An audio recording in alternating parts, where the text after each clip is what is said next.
All right. Good evening, folks. Welcome to another edition of the Sydney Saxophone Network Q&A sessions. My name's Nathan. I'm your host, I guess. Hope you've had a enjoyable couple of weeks. I hope you've been keeping safe and obviously keeping busy. It's good to see that there's a lot of gigs returning here, there, and everywhere. I know my group visited Melbourne recently, and it was great to catch up with a lot of friends we hadn't seen for over a year. Yeah, hopefully everyone is, looking up in terms of, performance opportunities and things like that. And yeah. So anyway, this evening, we've come back to visiting some local players, and in particular, this evening we're very fortunate to be joined by probably one of the most prominent sort of current generation of players that is out and about. Now, this particular individual, you may not necessarily have actually seen play, but you probably have heard her play. So this evening we're joined by Abi McCunn.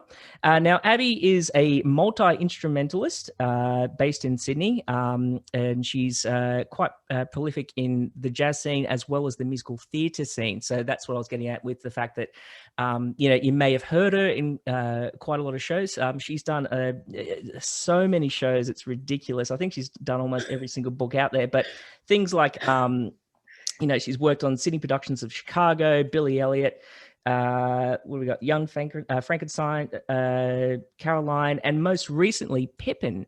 If you were fortunate enough to see that, just before, one of the very first theatre shows on the planet to open up after COVID. Look, we're going to be talking a lot about what Abi's been doing and what she's been up to, and how she sort of gotten to where she is now. But I'm going to stop rambling and introduce our guest, Abi. Abi, welcome. Hi. No, that's all good. Yeah. Sorry. No, it's all good. It's all good. We'll just start off with a nice icebreaker. So to kick it off, what made you pick the saxophone? I guess this is kind of like a tricky question. It's not really a tricky question. I think like most of the doublers or saxophone players, I started in primary school band on clarinet, and then I can't remember the exact details, but then I think the school needed saxophone. So the next year, after I played clarinet for a year, and they moved up to the next band, and then they were like, yeah, do you want to come and play tenor saxophone? So I was in that top band on clarinet, and then I was on the bottom band on tenor saxophone, and playing both at the same time. And I think it was maybe my dad who suggested it to me, because he's a musician. So he was like, maybe you can play this. It's the same thing. So yeah. Wow. Okay. Interesting. So what instrument does your dad play? He's a percussionist, drummer, who, like, he worked in the Auckland Philharmonia. Oh, wow. Before we moved to Australia. And yeah, so he was very good at, he is very good at xylophone and kit playing as well. So yeah. Okay. So you've had a fairly musical upbringing, I would imagine, sort of been surrounded by music from an early age. So obviously that must have sort of rubbed off on you, hence why you do music yourself. But maybe you could talk to us about your early musical studies. So, once you sort of, initially, that spark of picking up the instrument, sort of where did that take you? Like some of your early teachers, maybe all the way leading up to when you started your undergrad at the Con and here in Sydney. Okay, so this is quite a long. That's fine. It goes for a while. So essentially, I started violin when I was 5, and I started in group lessons. Like one of those 20 violinists that play in a group. And yeah, so violin was always a thing that I did. So up until year 10, when I quit, I played violin that was my main instrument. Then obviously band came along and I picked up the clarinet. I have a funny thing where when you first sign up for band, the school that I was at, they gave you your instrument over the school holidays. So on the last day of term 4 of year 2, they gave me a clarinet. And I remember I took it home and I opened the box and I looked at it and I was like, this is so cool. And I tried to put it together and then I tried to make a sound and I was like, I don't know what to do. so then I took it apart and put it back in the box. And the next day I would do the same thing. And then eventually I realized it wasn't going to work. And I didn't know what would make it work. I got to my first lesson and the teacher's just like, yeah, you need to read. So I'd been trying to set it up and I was so excited and like just never didn't work. Yeah. So I love that. And then saxophone came along. It was a bit secondary. So I was like, I was a first clarinet in primary school, but then I also wanted to play the bass clarinet part. Our school didn't have any bass clarinet. So there I was just playing the bass clarinet on the clarinet because I just wanted to be a little bit different. So then I went through primary school playing both clarinet and saxophone. And then when I got to high school, my high school music band director said, actually, we don't need any clarinets, even though that was my main instrument. He's like, we need saxophones. And I was like, okay, so I'll be playing tenor saxophone. And he goes, no, we don't actually need tenor saxophones. We need alto saxophones. So he handed me an alto saxophone. And then, off I went. I don't actually remember any of my teachers other than my violin teacher. I don't remember any clarinet or saxophone teachers prior. Was it a like a one-to-one sort of teaching setup, or was it like a group setting, or? I think I remember it being group lessons. Okay. And I think they were new to teaching because there was 2 of them. So I'm not actually sure what that was. I can't put I feel like some teachers you can really stand out, but I just can't remember anything other than coming out of the room one day with my clarinet in my hand. Like that's the only memory I have there. So then I went to high school and I think my dad would always try and we had the real book at home, the new real book. And because he played xylophone, he could play chords on the piano. And he'd always be like, so you can play saxophone now, improvise. and away you go. I'd be like, I don't know what I'm supposed to do. Like how, like he's like, just kind of like play the melodies and then change it a little bit. And I was like, I don't know. He's like, okay, try it on the violin. And I'm like, I still don't know. So what he did was we went out to the music shop and he bought me a bass guitar. And he was like, this is a bass guitar. He kind of, I remember playing like Boz Scaggs' Low Down. So it's like the easiest bass song. It's just like the 2 open strings. He taught me how to like play a little bit.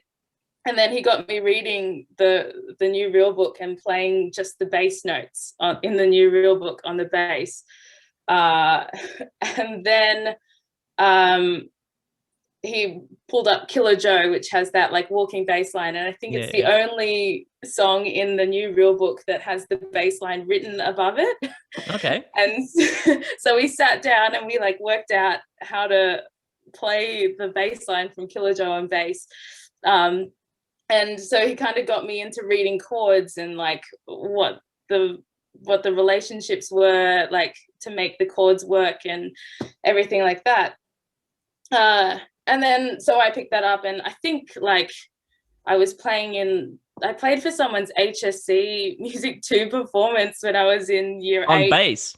On bass. Wow. Yeah. Okay. Or something. I just like, I can't, it was a while, and I think, and I played like someone's HSC, like they did like the Brahms horn concerto. I'd played that on violin as well. So it was kind of like a little bit like part of everything. And then I was in the rock band on guitar because I was like, why not?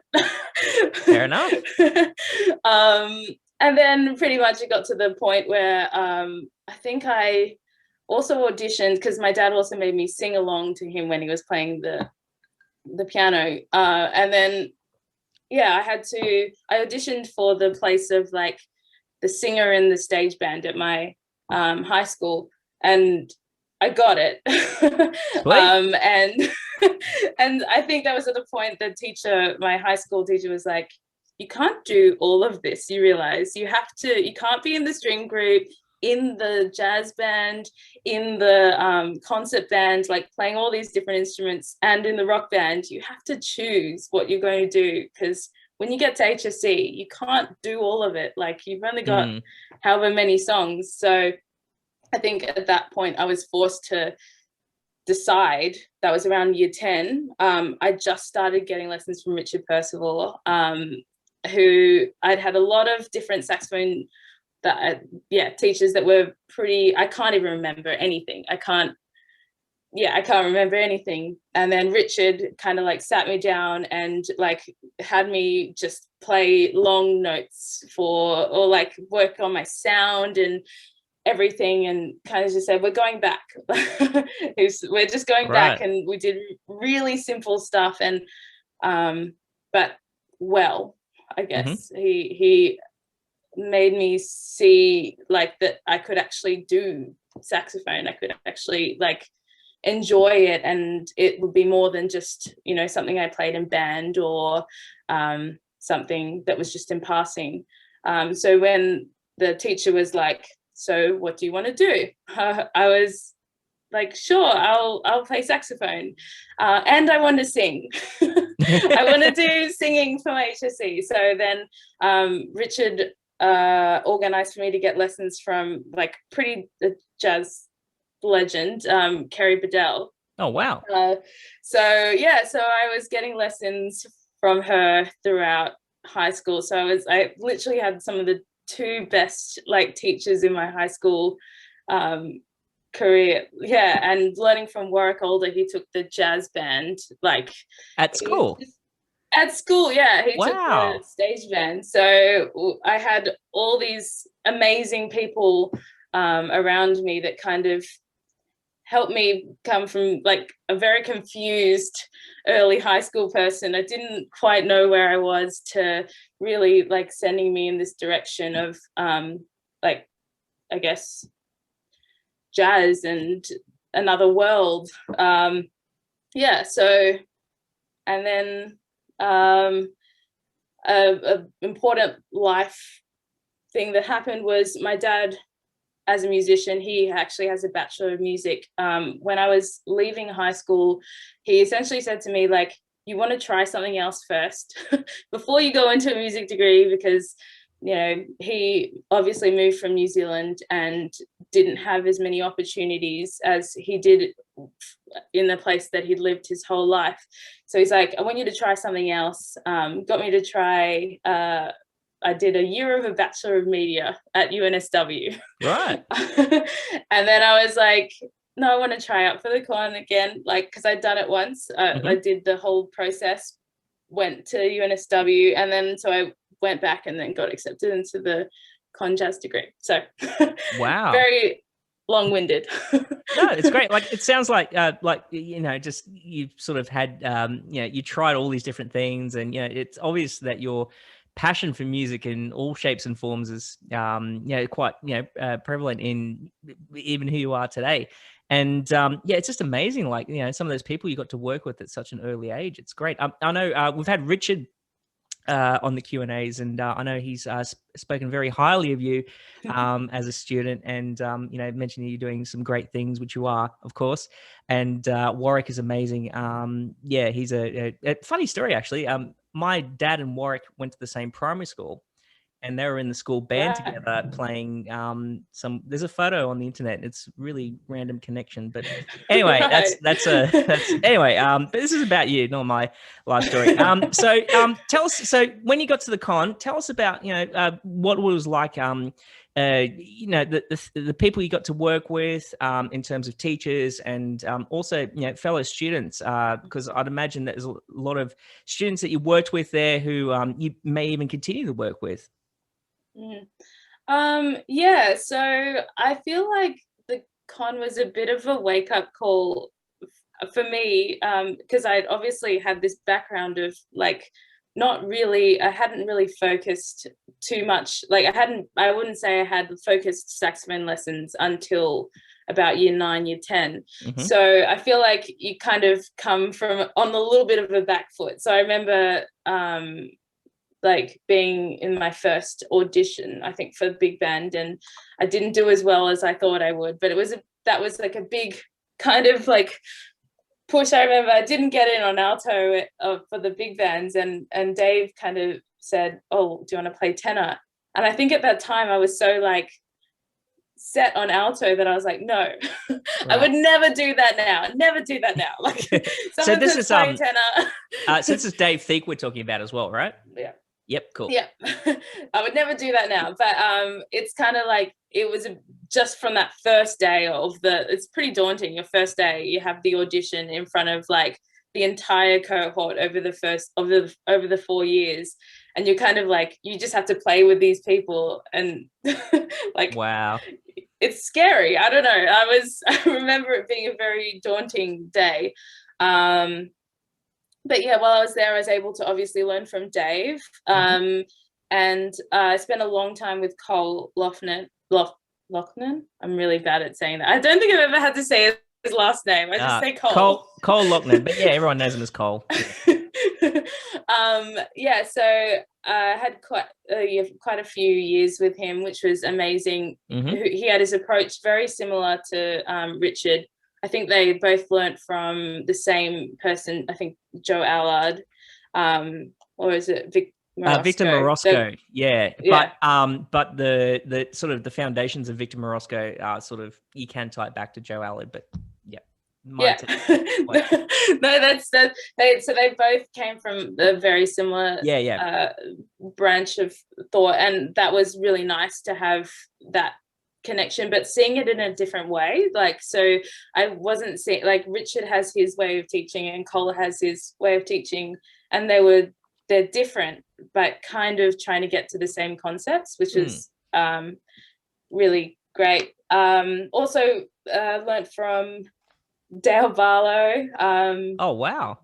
Yep. And then in my final year, I was able to learn from a couple of the classical department teachers. So on flute, James Cordham, and Sue Newsom on clarinet, which was really, really amazing, because I mean, people go to the con from all walks of life to like learn from these teachers these instruments. And for me as a jazz saxophone student, it was kind of really great to be allowed that opportunity to learn from these people who teach some of the best.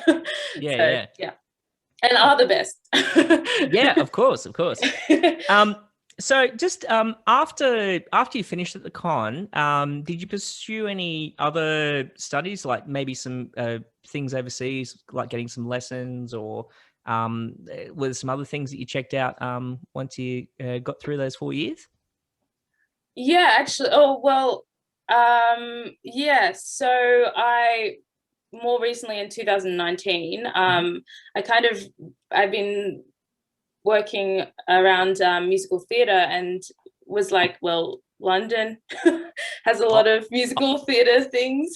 Obviously, yeah. And my brother lives there, so I was like, I went over to, I guess, visit, but also kind of like immerse myself in a world, try and immerse myself in a place in the world where musical theatre is very prominent, and you know, people working all the time, and if it would be viable to move there at some point and see what would happen. It's at the moment it feels a little bit wrong speaking about it. Yeah, at the moment it feels a little bit wrong speaking about it, because they're obviously not working at all. But I was able to learn from and actually a really amazing flautist over there, Andy Findon, who is like the guy that he's played on like all the Harry Potter soundtracks, and wow, like just if you look him up, you'll look at his bio and you're like, what? I remember at the time I hadn't looked him up. I don't know why I hadn't just like literally searched him up. I had the lesson with him and it was incredible, and he kind of picked out things about my playing on the flute that I hadn't even thought of, like just hand position, and where I was focusing my notes and stuff like that. And then I went to a flute shop and I said, oh, I just had a lesson with a flautist over here. And they go, oh, who was it? And I was like, Andy Findon. And the guy was like, what? What do you mean? I was like, what? How did you do that? I was like, I don't know, I just sent him a message. Yeah, so I was able to get a lesson from him. And also I was put in touch with James Mannering, who is like one of the I would say he does a lot of show work. Just actually at the when I was over there in 2019, he was doing a lot of like depping on like Wicked and right. Like a lot of Matilda, just like a lot of the main shows. And I remember I was having this lesson and we kind of went through saxophone, clarinet and flute, and he helped actually me expand my clarinet sound. He gave me some tips to like really help make my sound bigger and and put me onto plastic reeds, but that's a whole other thing. Okay. And I remember I was sitting there and we had this lesson, and obviously the nature of the music theatre world over there is different, because I was sitting in the little shed and someone walks in. I hope they don't watch this. and someone walks in, and it's this man, and he's like, this is Paul. I was like, oh, like, who's that? And he's like, oh yeah, he plays on like Wicked. He's the Wicked clarinetist, and just like play a little bit to show what you sound like with this reed on. Mm-hmm. And I was like, what do you mean? I was like, I can't do that. I remember like I was a little bit fangirling because I love Wicked, and like, but you had to kind of like keep a straight face because you'd be like, oh my god, like I'm playing in the room where he is, like I'm on the other side of the world and this guy is listening to me play. I'm like, wow. So we weren't able to, because my time there was like, I was there for a bit, but he was really busy and then I was really busy, so I wasn't able to get a lesson with him, but maintain the contact to in the future. We were planning to do a Zoom as well, maybe, because they're all in lockdown and haven't been working for almost a year, which is very, very, I can't imagine like the amount of reliance they have on musical theatre over there. It'd be incredibly tough to keep going, I guess. Yeah, exactly. We've talked a bit about your background and musical education. Now, I want to sort of go into a little bit more of a deeper question for you. In terms of the thing during the course of your studies, like from when you sort of kicked it off to where you sort of the last sort of things, say where you're in London, getting the extra lessons and things.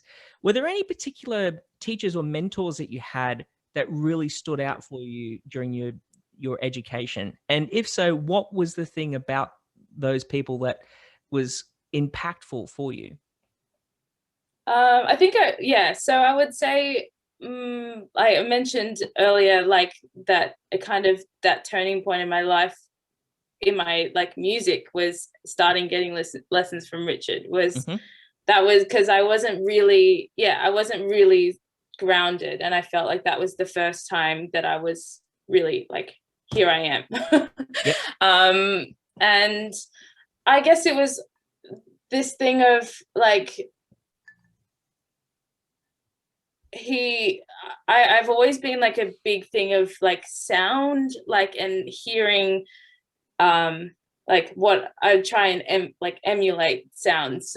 And I think what Richard did was made the sound that I had, he helped grow it. So it was kind of like I wouldn't even maybe think about the music. Maybe it was just like I was just playing because I loved playing. Like I used to go on Saturday afternoons, and it would be like me and my dad would get lunch, and then we go to our saxophone lesson, and it was just really, I don't know, it was there was just something. He's such a great educator. Like he just knew what worked for me and knew what would help me grow and move in the direction that I wanted to go in, especially being someone that didn't really have a set out path. Like it wasn't like I'd been going from like since I hadn't been playing saxophone since like learning and really playing saxophone since I was 8. It was like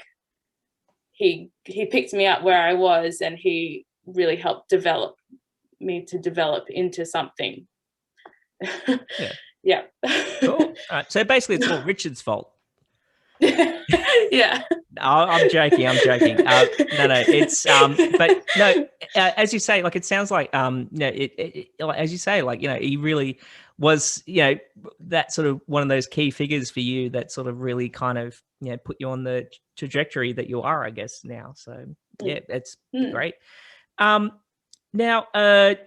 here's another deep one for you. During your years of study, what are some of the most valuable lessons you have learnt? And how would you say they've affected, well, not affected, but how would you say that these lessons have impacted on your growth and development into the musician that you are now? Okay, this one. I'll start off with a little, I think, like a little fun one, maybe not so deep. A valuable lesson that I've learned is to always be prepared for your doubles. If it's a big band situation, if you're playing in the big band, the one time you don't bring those doubles is the one time there'll be a chart with your doubles in it. So, or any big band. So I always bring a flute and a clarinet to like any big band gig, because the one time you don't bring it will be the one time you'll need it. Yep, and that's the one time you get yelled at too. Oh, you try and find no, I won't go into that. No. But no, I'm guilty of that myself. So yep. That's a valuable lesson. So, and also another one was, I think I would say that like my kind of music career was able to grow when I realized that it doesn't hurt to give it a go, as long as you're completely transparent with whoever you're working with, that this is something you're working on, or this is where I want to be. If you're completely transparent, always give it a go. I'm a big believer of that. If you want to know a recent example of giving it a go, was so I've been like messing around on the oboe, and especially during yeah, I was going to ask about that, because for those who may not be aware, Abi had recently posted a photo of herself with the oboe and a cor anglais, I believe. Yes. So I've been kind of like playing around with the oboe a bit, and especially during COVID. I think there was one week where I took it out every like morning and played, because when I wasn't having to play flute, it wouldn't interrupt my embouchure, like, so I'd be able to play flute. Anyway, so I recently was working on Young Frankenstein at the Hayes Theatre, and the MD, Andrew, always is amazing. He's like very eccentric, and like kind of just one day he was like, it'd be really good if to tune the band, we had an oboe to play an A. So he's like, it'll be just like an orchestra. So I bring in the oboe on like one day, and I play an A, and it wasn't great, because I'd like just taken it out, hadn't wet the reed or anything. I just like played an A, and then he was like, okay, so where are we going to put in the show? And then we were like, so we played the show that day, and there was this really exposed solo in the middle of it. And he goes, he just says over the microphone, the oboe's going to go there. And you're like, and I'm like, and then the next night, I think the oboe was there. Wow. And it was like in the terrible key for oboe. It was like I had C sharp, nor D flats, and it was just not nice. But I did it, and I did it every night. And then like it was 3 weeks, and the first one, I think my heart rate was like 180 something, like high. Like if I had my watch on, like they would have been like, it's like unsafe. Wow. And then from then on, it was like I felt more comfortable. We actually put it in more bits of the show, which is having a go. I gave it a go, and it didn't like all the notes came out except like one on the first night, but every note came out from then on, and it wasn't so scary anymore. It was not impossible. It wasn't like I'd always thought maybe this is impossible, but it wasn't. Cool. All right, so folks, if you're looking for an oboe player, I believe Abby's now available. Cool. All right. All right, no, but very sound advice. I think, in particular, giving things a go. We've had a few guests on here, and they've always mentioned that a very similar sentiment. Things like always saying yes to opportunities, and just I don't know. I think that's a very. I'm assuming that would be sort of a similar thing. Just if an opportunity arises, just jump at it and give it a go, as you say, which is cool. All right, now just moving on to the next question. I want to talk about, ask you actually about what are some of your major musical influences and maybe some of your current influences, because I understand from a particular colleague of mine that you're actually into some pretty interesting stuff at the moment as well. But maybe you could talk about maybe some of the core things that have sort of influenced you overall, and then maybe some of the things that you're sort of into at the moment. I'm trying to wonder what you've heard. No, it's all good things. Honest. So I guess like if I'm gonna go from a saxophone standpoint, like growing up and listening to jazz, I really got a lot out of Paul Desmond. So just I don't know, I really like the lyricism in his music. And just, I found it really easy to listen to, and I resonated a lot with that. So him. Yep. And then I was gonna share the other one was Branford Marsalis, which is quite, because I really what resonated the most with him was this.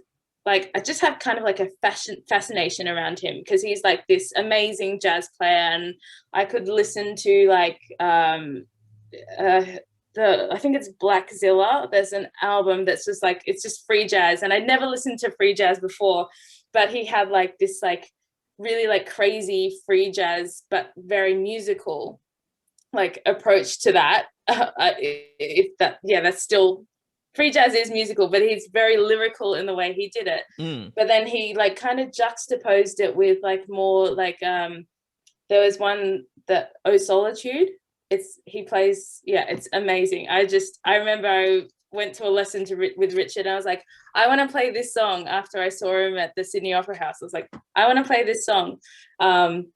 And he's like, you have to transcribe it if you want to play this song, you have to transcribe it. So I went away and I transcribed it and came back and was like, is this right? He's like, there's some mistakes, but it was good enough.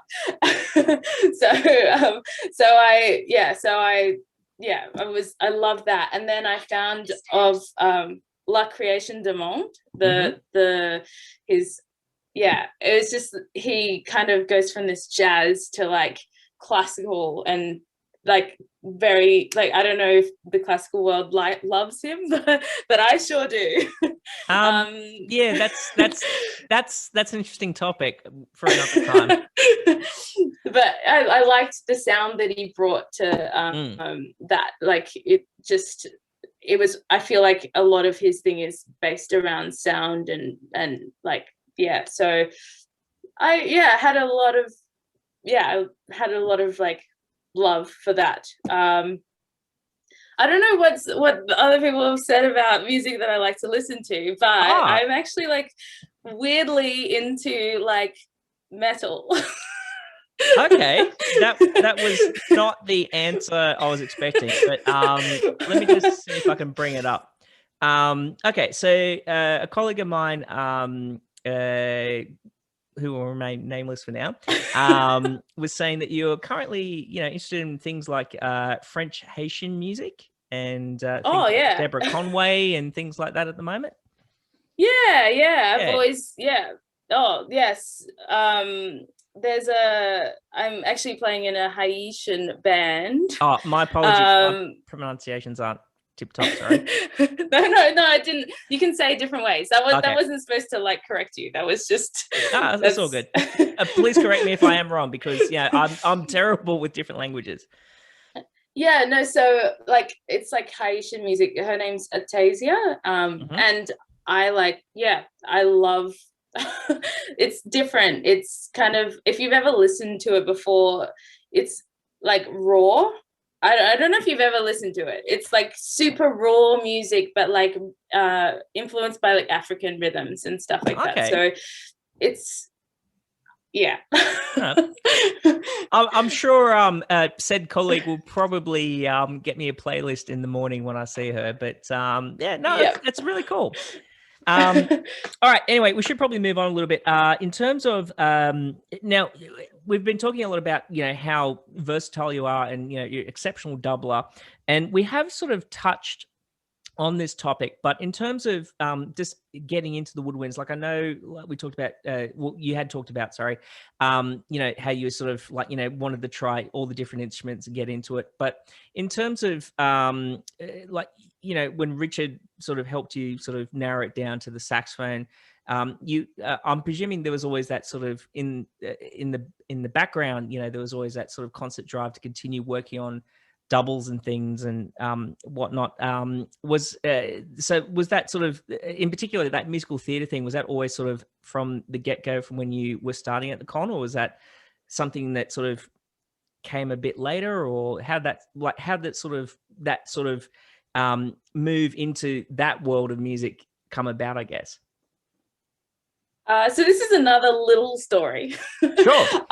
When I was in high school, we put a musical on, and it was Anything Goes. And I auditioned for one of the parts on stage, and I think I didn't get there's two main leads, and I was like the sailor's love interest or something like that.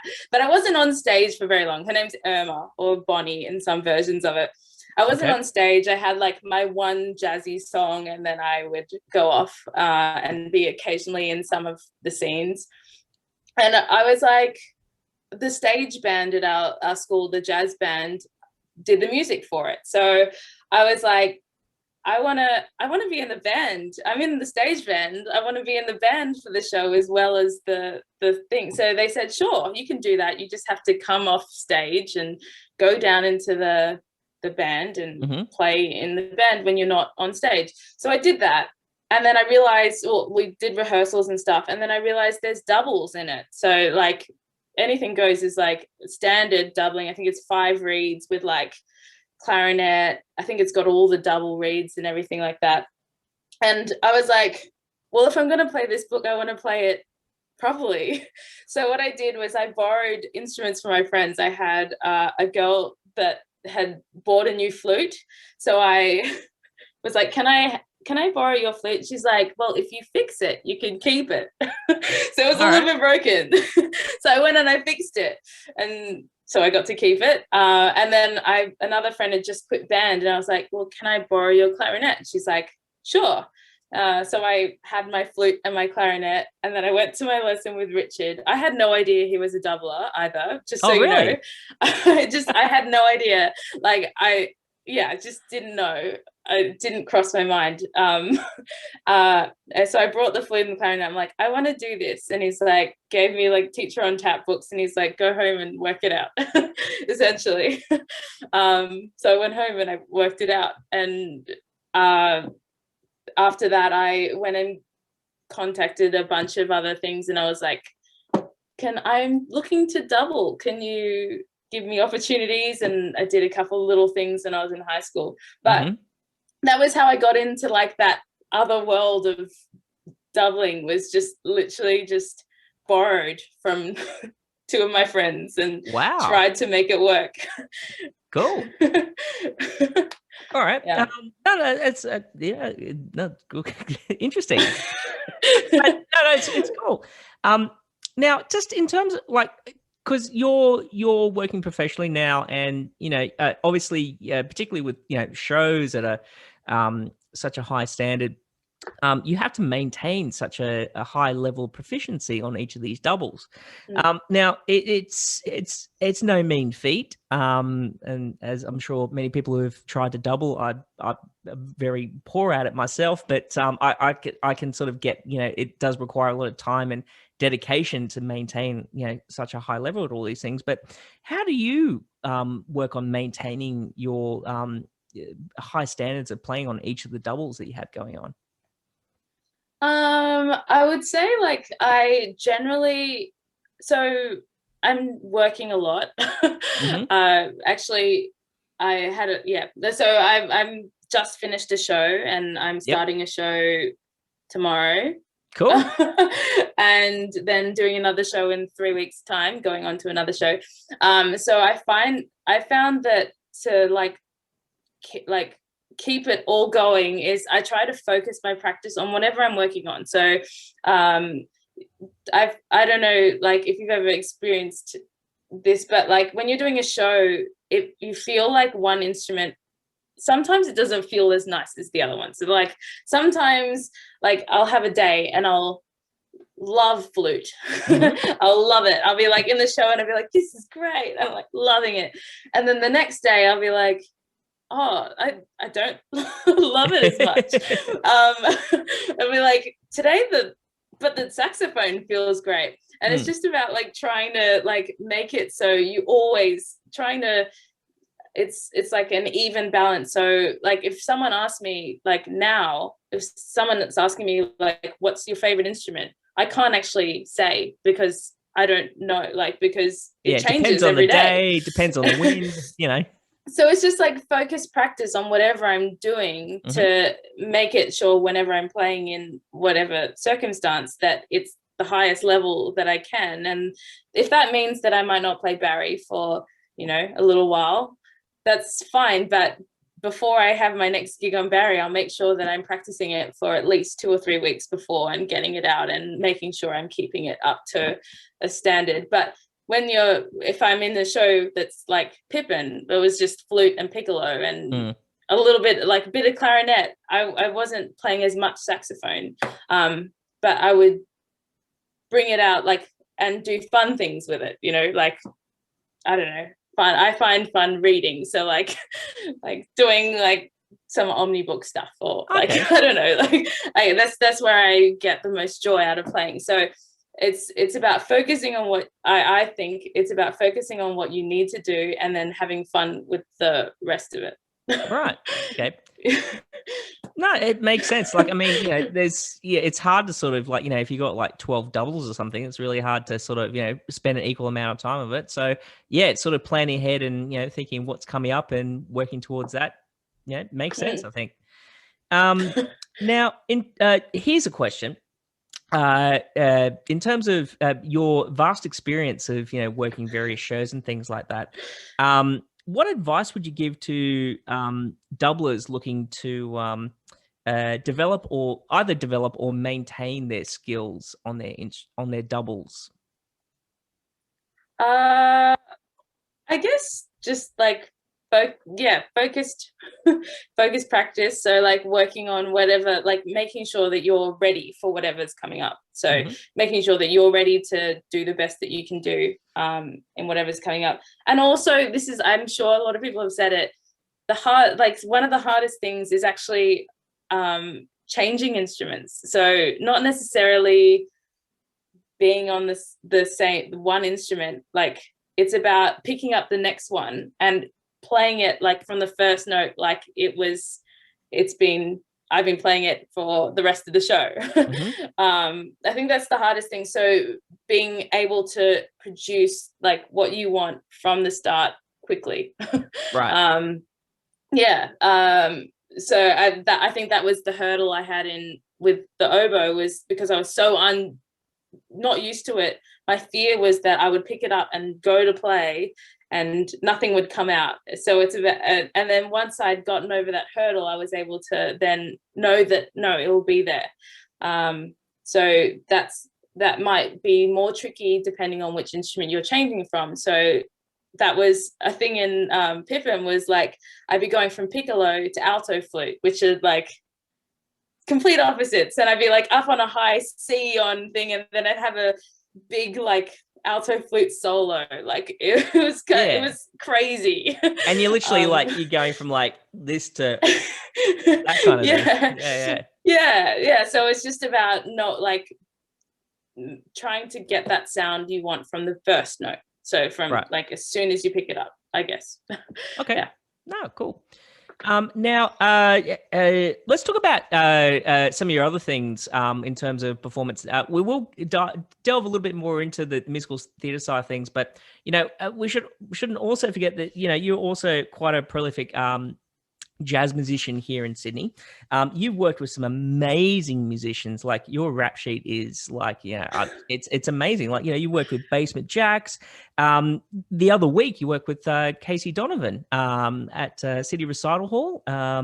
You've also got David Campbell, Mark Vincent, Marina Pryor, and you're also a member of the new Jazz Groove Mothership Orchestra and Divergence Jazz Orchestra. Now, I'm sure there's a bunch of other things I missed, and I do apologize if I did. But and this is going to be a bit of a tough one. But what are some really rememberable concert highlights that you have, and what was it about those experiences that make it rememberable for you? I would say this is probably the hardest question. I am sorry, but you work with so many amazing people. It's really hard to narrow it down. I'll go with Sorry. So many things. So my first, so I'll go with one of these, and then maybe one of my, we'll say that it's a concert.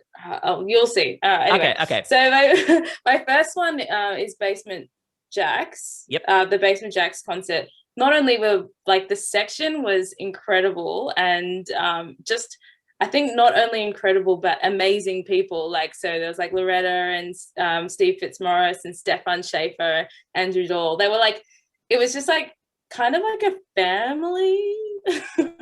But we were only together for like I think a week or a bit or something like that, but it was just like really like great people to work with, and you felt really good being there. And also Basement Jaxx has an absolute soft spot in my heart, because I have memories of listening to them as a kid, and a little bit this is why this Basement Jaxx was so big for me, was that it's kind of like a weirdly like sad story, that I remember the day that I stopped getting violin lessons. I was sitting in the back of the car, and my dad's like, do you want to do violin anymore? Like, do you want to do violin lessons? And I was like, I don't think so. And I put in my earbuds, and I was listening to like Good Luck by Basement Jaxx. Oh, wow. That was like, so for me, it's like kind of this weird like transition period that I went from like, that was when I stopped violin, and that was like my move into saxophone world was kind of epitomized by that exact moment. And music does that. You have an exact moment that was what I was feeling on that day. I remember that. I remember the circumstances. I remember the lights in the car, and I remember listening to Basement Jaxx, and then like being there and with the singers that like were like, yeah, they're incredible. Being on stage with them, with an audience that was like standing the whole time in the opera house, like just you can't put into words that like you kind of feel like maybe my life was supposed to go in this way, because like maybe it was that exact moment that my life was like, this is the way I'm gonna go. Wow. You know, I don't know. It's very like, I don't know. But such a hard. I know, but that's so cool. Like, you know, having that sort of experience, like, you know, it's amazing. Like, and that's, I guess that's sort of part and parcel with why we do music is, you know, it's just sort of those sort of experiences is really what we may not expect it, but, you know, sort of come across those sort of life-changing experiences or things that really sort of, I guess, get us here. And yeah, it's really hard to put into words, but, you know, if you get to experience that, you're certainly one of the lucky ones, that's for sure. Yeah. And then I had the other little one is actually musical theatre, but it's the Depping on Chicago. Oh, yeah. It's kind of like a concert because we were on stage. Like, I remember like that was another one of those feelings where I never thought that like I'd always kind of been heading in that direction, but like there's so many hurdles to actually jump over before you get to depth on a professional show. Like there's so many things you have to do, and you have to be ready, and it has to be the right time. And I remember like the first show I was sitting in that chair, I was depping for Andrew Robertson. Yep. First time I was sitting in that chair, and I like looked out, and I remembered sitting in the audience as a kid watching Wicked, like, which is going back to Wicked. I remember sitting in the audience watching Wicked, and just before it started, my dad was like, oh, like Richard Percival does these kind of shows. And I was like, what? And then it's like the big like dragon thing. But I think it was kind of like also that kind of like, I was supposed to be there because usually you're under the stage and you don't get to see the audience. Yeah. And Chicago being my first like professional, like big, like, but commercial musical, being on stage and actually like kind of like looking back at myself, like in a way, like very full, like, I don't know, I'm getting deep, but like Cool. It was kind of like when the curtain opens and when I looked out, I was like kind of felt like I was looking back at myself in the past or whatever. Like I was like, oh, this is like, things have come incredible. full circle, I guess. yeah. Cool. Yeah. All right. Now, one of the things I want to ask is, we'll talk about the ensembles that you worked with. Now, we'll talk about the firstly the New Jazz Groove Mothership Orchestra. Now, for those who don't know, we actually had Dave Teague on here a while back, and this was a sort of a incentive, like a sort of a rejuvenation of the Jazz Groove Mothership Orchestra that he had previously. And and do correct me if I am wrong, Abby, because I'm just sort of putting it together. But this sort of new version of it it takes in a lot of the new current players that are sort of in there now. Maybe you could talk about the group itself, like sort of how you got involved in it, and, you know, what's sort of the musical trajectory of the group, and, you know, what are some really cool gigs you've done with this group so far? Well, it's kind of like, it was quite new because I think the first gig was in 2019.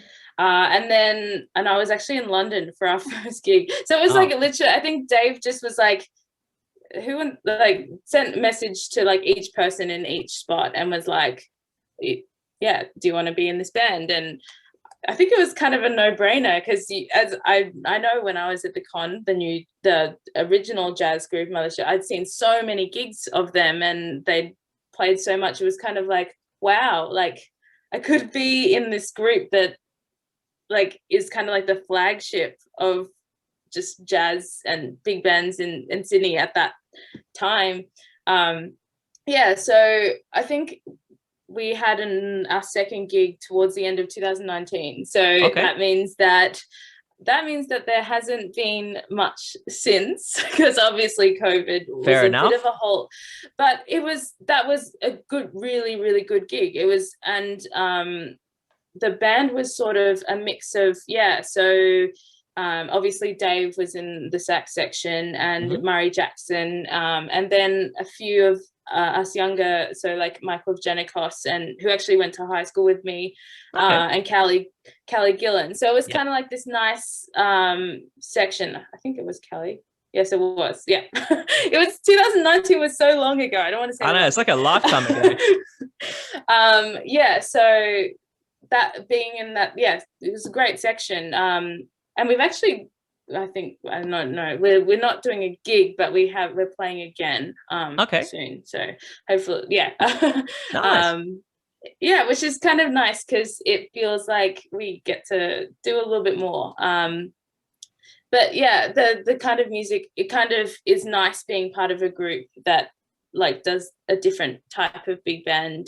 It's not so much the commercial side of things, but just a different, like, I like playing that music. It's so it's all like original big band music by Australian composers, is that right? Not quite. Okay. There's like some Florian Ross charts and different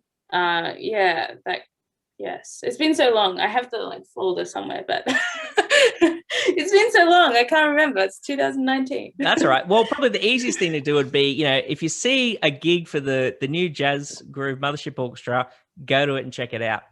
Now, I want to talk about another big band project, because not only are you in this big band, but you're in another big band, Jenna Cave's Divergence Orchestra. Now, for those who don't know, this is been around for a couple of years now, and obviously, like everything else, COVID sort of interrupted things, but this band has been starting to make a bit of a resurgence, I believe. Maybe you talk a bit about how you got involved with this one, and what's this group all about? So I, over the, like, when I was at the con, I kind of filled in quite a lot, like, so and on different instruments. So I think I did a bit of tenor, a bit of alto, like just kind of, playing with the group. And also 2019 I got asked, do you want to be in Divergence, which is kind of really nice, because I looked at it a lot when I wasn't in it, and I was like, I really want to be part of this group. It's a really lovely group of people to work with, where they all kind of get along.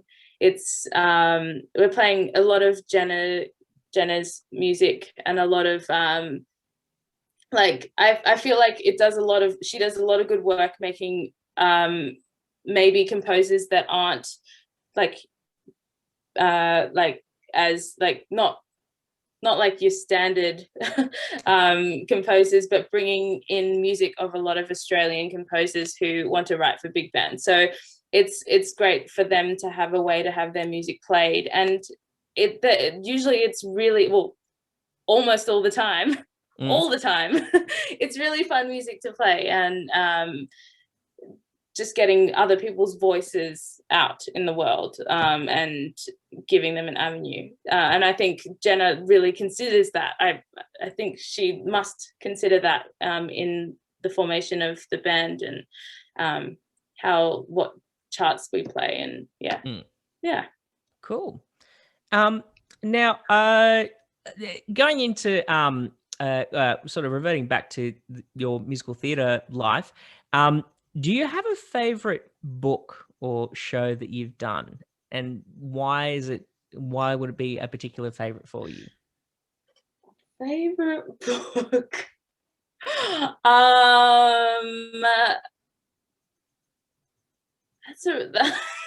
I've played so many books, and like, you love them for different reasons, or different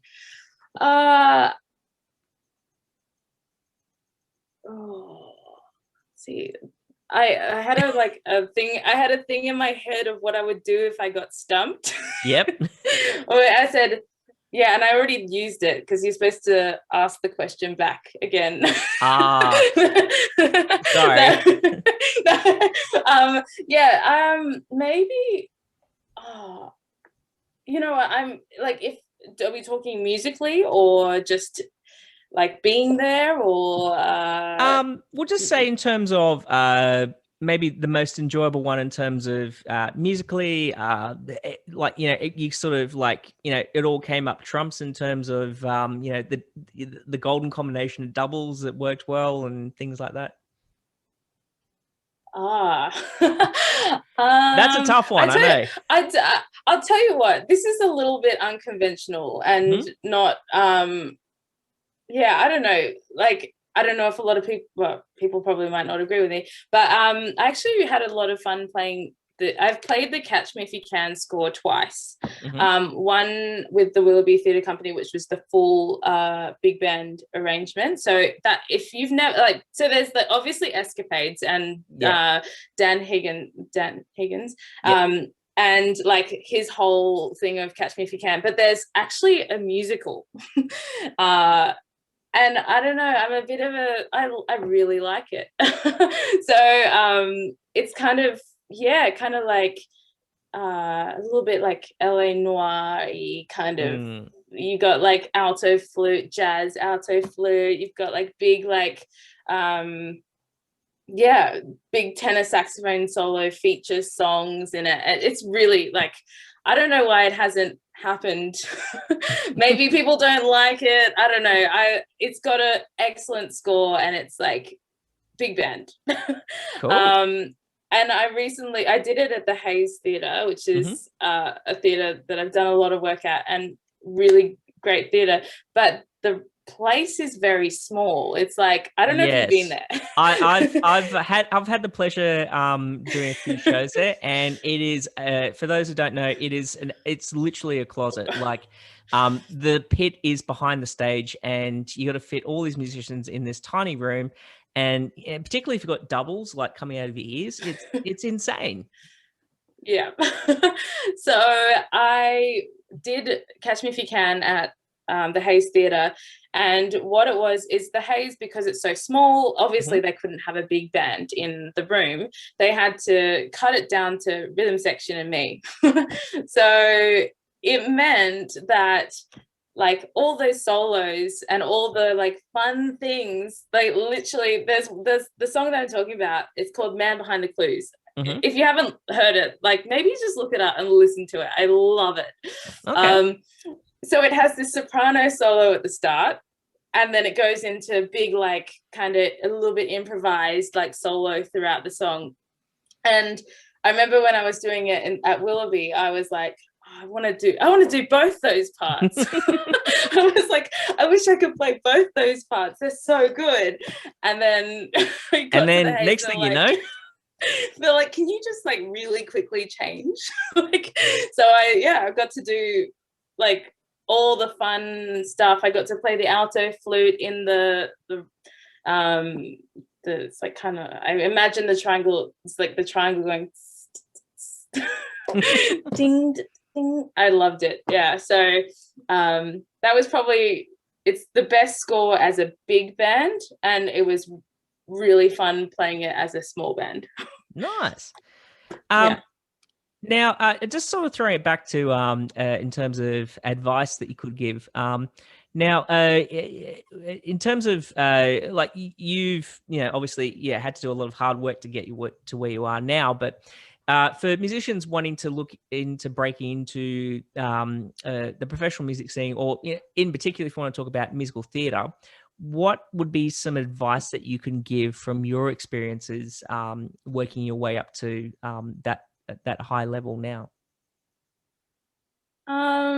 One really important thing, and I'm sure a lot of people have said it, is that like musical, if we're talking about musical theatre, and this generally like kind of like spreads out into other things, is that it's kind of like you work with a lot of people, well, a few people a lot of the time. Like, so you may be in a room, like you may be stuck in the haze for 8 weeks or something like that. You might be in a small box enclosed for a long time, or you could be in a pit for, you see everyone for months or maybe a year. I think it's really important to like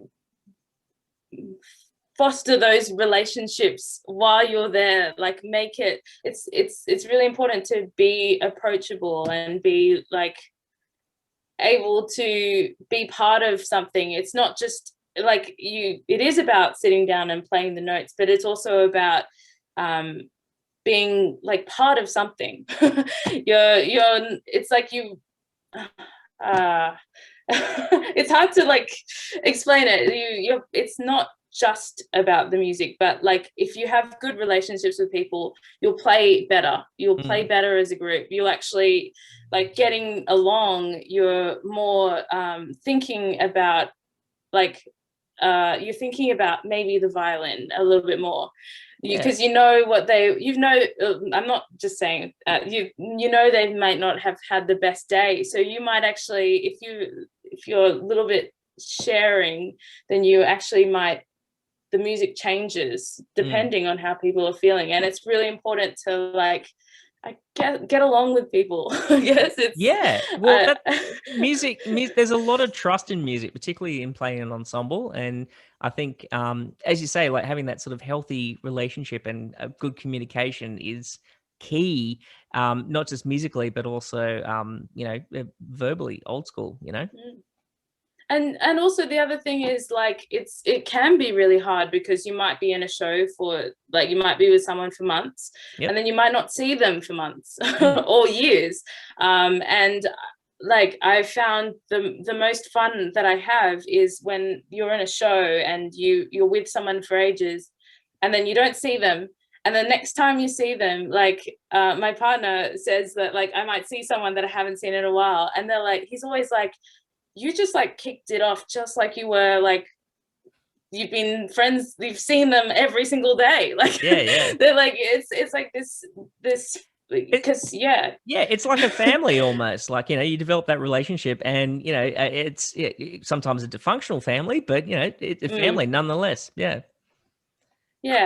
I think I've gotten a lot out of like, and also just another thing is just like maybe for like trying to find your sound. So it's I try to know what sound I'm going for in different things. So like some gigs, some shows, they require like maybe a more jazzy sound, and then some want more poppy, and it's like trying to be really flexible and be able to give the best of whatever you need in the situation. So like being able to call on different things. And I mean, I'm not saying that I'm like the best at the pop sound, but I'm like working at it. I'm trying, listening and trying to pick out the most of what I can, separately from like the musical theatre or commercial thing, and bring it into whatever I'm doing. Like, Cool. Yeah. Now, look, we've talked a lot about your playing and doing fantastic things, but another thing that we shouldn't neglect is also you do some teaching as well, and you like being an educator, you teach all around Sydney at various places and things. But for you, because you probably have a very unique perspective on this. So this question, I'm very much looking forward to your response on it, is how would you describe your sort of teaching approach or philosophy, for lack of a better word?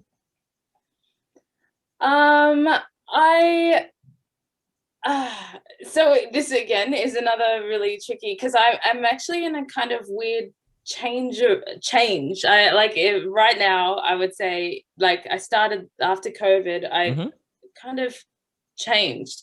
So my general philosophy, I'm actually I don't know if I should mention this. I'm actually studying law, like, so as well as working, I'm like part-time law. And like the way they approach questions is they don't tell you. Like if you want an answer, they won't tell you.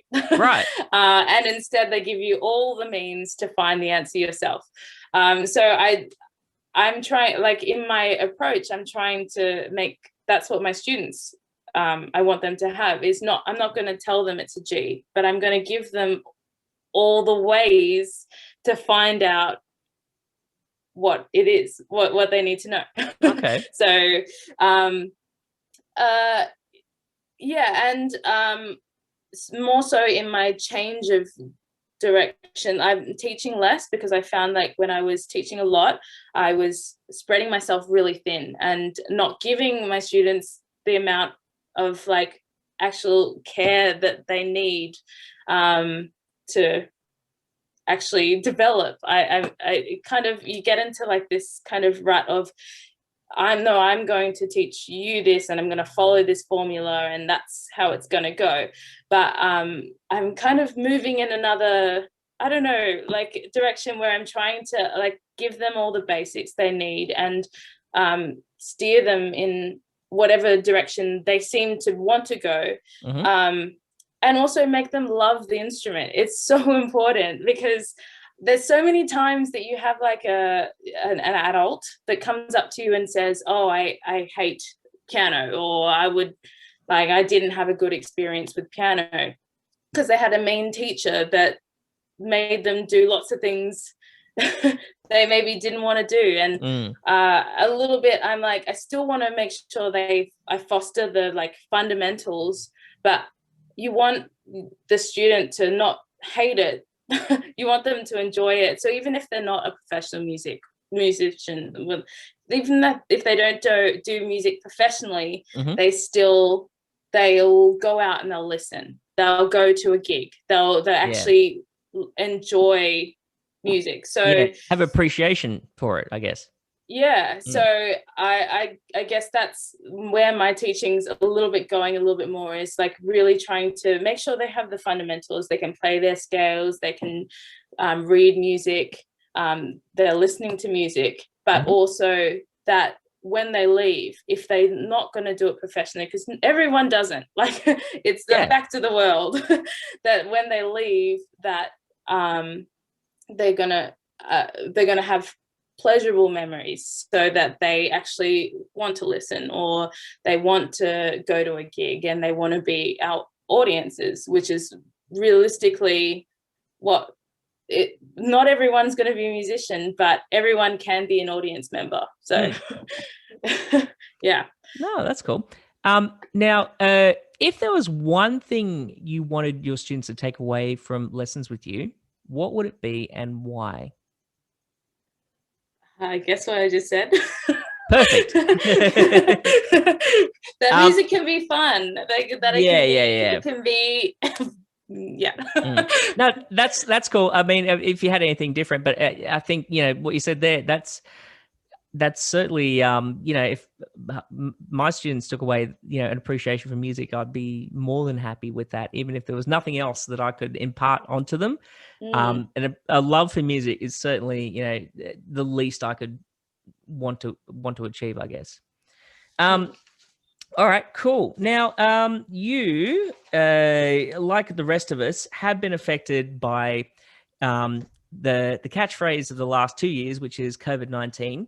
And, it has had quite an impact on our industry. And just sort of curious on sort of what sort of things, obviously, gigs have dried up and during that time, but, now they're thankfully coming back. But, during that time, particularly like in the lockdown period, how did you what sort of things did you do to keep you sane? Like, I know there was a bit of oboe involved in there as well, but, what sort of things did you sort of keep your mind active musically, I guess? Well, so obviously everyone went into that teaching, like they just like, because I mean, what else could you do? But it also, I think, like that when COVID hit and it became, whereas I'd kind of been splitting between performance and teaching. When COVID hit and performance wasn't a thing anymore, well, it was, but not very often. You kind of like, I kind of was a little bit, as everyone must have done, like, was like, oh no, like, I don't want to, like, you kind of freak out. You're like, I don't want to just be a teacher. It's like this fear of, I don't know, it was just like when I didn't have the balance anymore, when I wasn't like partly teaching, I kind of went into this, oh, like, I don't feel so great.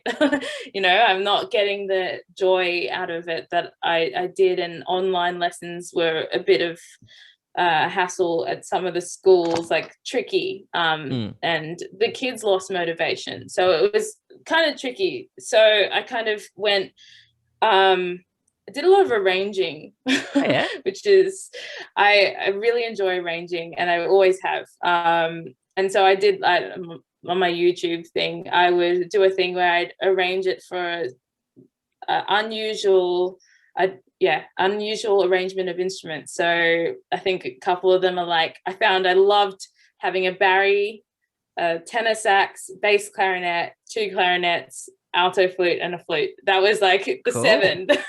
I loved arranging for those 7. It's just like everything, like 7 fingers, 8 fingers on a piano. I don't know, like it just felt nice. Cool. There's 10 fingers, but well, so I yeah. So I focused on that, and also it's really easy to get really kind of, I feel everyone was a bit upset that there wasn't music happening. So I tried to keep my mind busy in other ways. So I took up a language. I learned Japanese. Wow.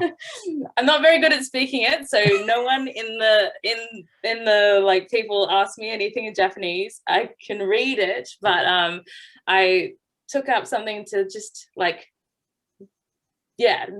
that wasn't teaching, it wasn't playing, it was something else to kind of keep me grounded and like a sense of the world, I guess, like being part of something when we couldn't be part of anything at all. So yeah. Cool. Now, a bit of a tricky one for you, but be curious to hear your thoughts on this. Obviously with COVID-19, it's certainly it's changed the musical landscape here in Australia and across the world. And whether we like it or not, there is going to be some sort of a difference to how we operate. How do you envisage the musical landscape here in Sydney, or everywhere else, I guess, in a post-COVID world? Like, what sort of things would you ideally like to see have come out, positive things, I guess?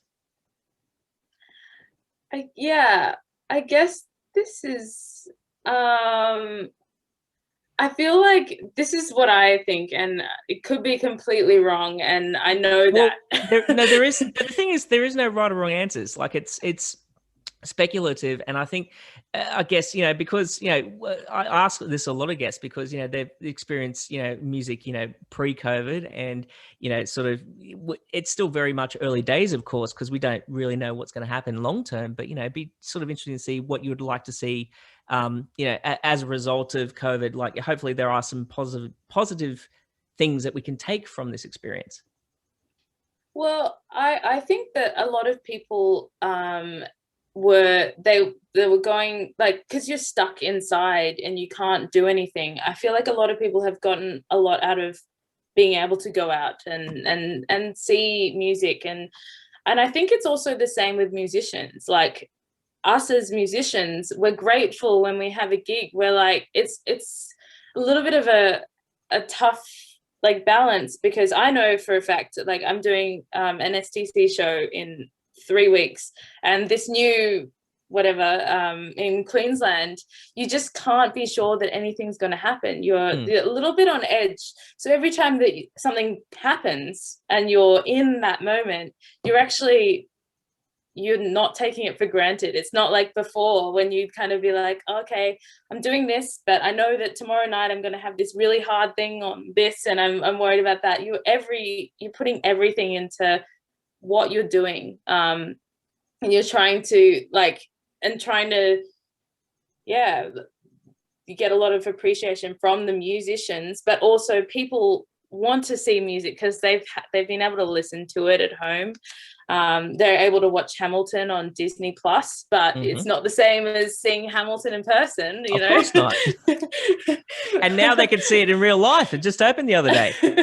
Yeah. So it's not the same. Like, and I think I hope a lot of people feel that, and are more. Also, we're not allowed to go anywhere yet. So as long as the borders are shut, people that would spend thousands of dollars on a plane trip to Europe, they're going, hopefully in this small interim after, while we're in somewhat of a good position, they're going to spend it on things like going out or seeing live concerts or going to shows. And that's what I hope people are doing. And I know that I know a lot of people that aren't musicians that are doing that. So that's a good thing, a good step in the right direction. Cool. Yeah. All right. So look, Abi, I've got to say thanks very much for your time this evening. It's been absolutely fantastic chatting to you and picking your brains on a variety of different things. And it's been great because, I mean, I've sort of met you here and there and whatnot, but I haven't actually it's been great for me to actually sort of, get a bit more background on you. So thanks for, sharing your time and everything. But before we go, I do have one last question, and I do ask this of all the guests. This is probably the toughest question, but if you had just 10 minutes to practice, what would it be and why? Okay, so I have to clarify. Okay. Is it 10 minutes for like 10 minutes and then I'm never able to touch a saxophone ever again in my entire life or an instrument? So let's just say hypothetically, say you're teaching and students running late and there's a 10-minute gap and that's the only opportunity you have to practice for that day. What would it be and why?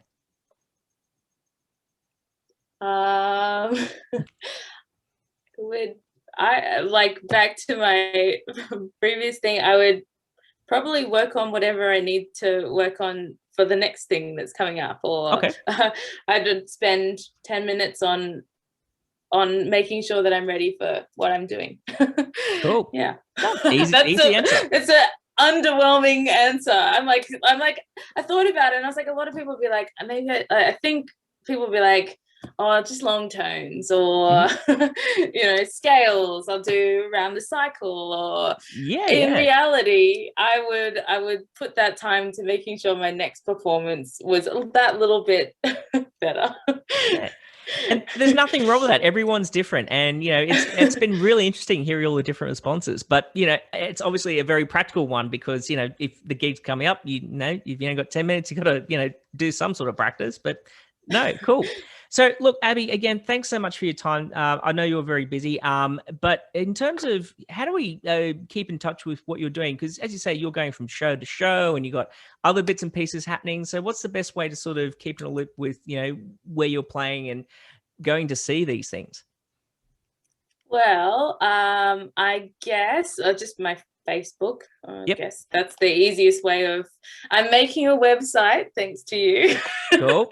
Well, not thanks to you. You didn't force me, but I wanted to. And I guess Instagram, the usual things I'm doing. If anyone's interested, I'm like sharing a show at the moment because I'm quite busy. So I'm sharing a show at the Hayes. So it's halftime. It's actually got the Hayes Theatre is the namesake is I think that's the name of what you call it, Nancy Hayes, and she's actually in it. Oh wow. So it's got a bunch of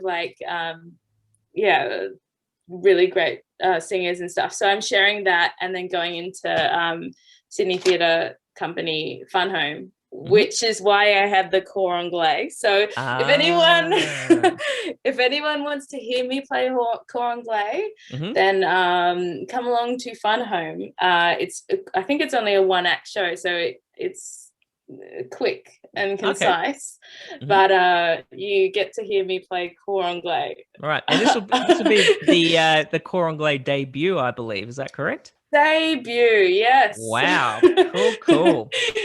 So come to the first one. All right, no worries. Well, look, again, thanks for your time, Abby. I'll try and post a link to a few of those bits and pieces when I upload the video.